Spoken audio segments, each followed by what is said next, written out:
everybody. Now this week we have been learning all about early explorers here in Antarctica, and well done for researching your own explorer. I hope you are enjoying learning about how they use leadership and determination to achieve amazing goals. Now we are here again with Jordan. Hello Jordan.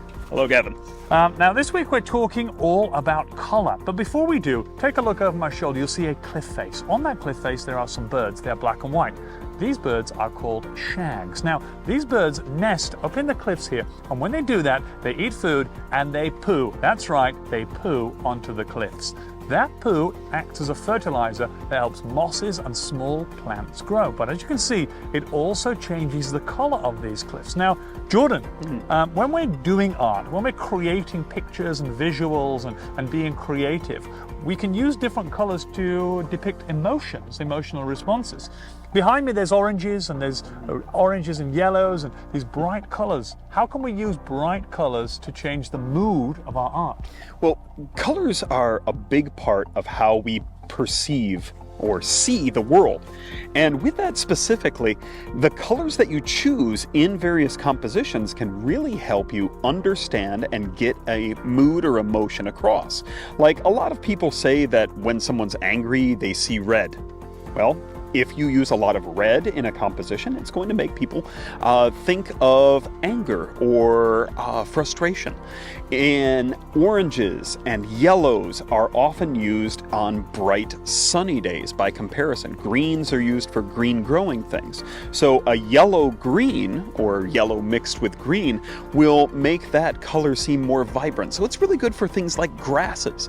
And if you're trying to get strong, vibrant colors in a piece, things that are going to attract a lot of attention, warm colors are very helpful for that. Oh, amazing. Now, look, here in Antarctica, it's very, very cold, okay? We have a lot of blues, we had a lot of dark colors, there are storm clouds, there's thunder clouds, the ocean here is a dark blue. If I'm doing a piece of art and I want to use these kind of colors, like the colors we can see behind us right now on the glaciers and the ice caps, what kind of emotional response will they incite with the people who are looking at my art? Well, warm colors have a tendency to move forward. They'll attract your attention. That's why a lot of stop signs are red. It's because it needs to grab your attention as soon as possible.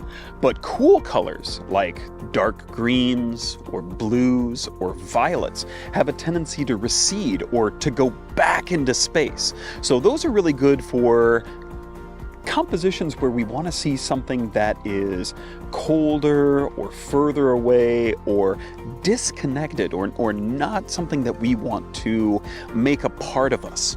So it makes it very separate. And one of the things that I really want to point out though is that not only is the water a dark blue, but the ice and the snow that's around here are light blues as well. It's not just a question of white and black with value, but it's also the idea of that colors can be lighter or darker as well.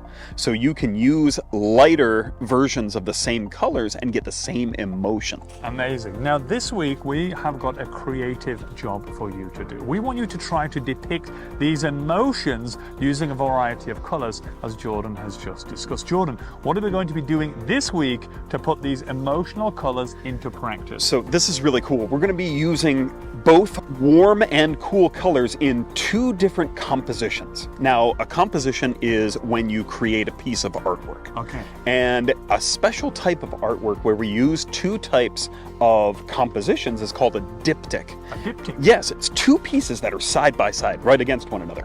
And one of these pieces is going to be made entirely with warm colors. So reds and oranges and yellows. And the other piece is going to be made with cool colors or blues and greens and violets. And having those two separate from one another, if you use the same type of subjects, those things that are in there, you're going to get a really different emotion to both of those pieces. Amazing. So this week we'll be creating the same picture using different colors, and then those pictures will emote a different kind of feeling in our body depending on the colors that we choose. Exactly. Amazing. Okay, thank you, Jordan. Thanks so much, Kevin. Off you go, guys. Remember, warm reds and yellows and oranges for this wonderful, warm, attractive feeling, and your blues and your dark colors to have that kind of negative, kind of thoughtful kind of, feeling around the picture, yes? Yes. Okay, Yes. off you go, guys. See you next week.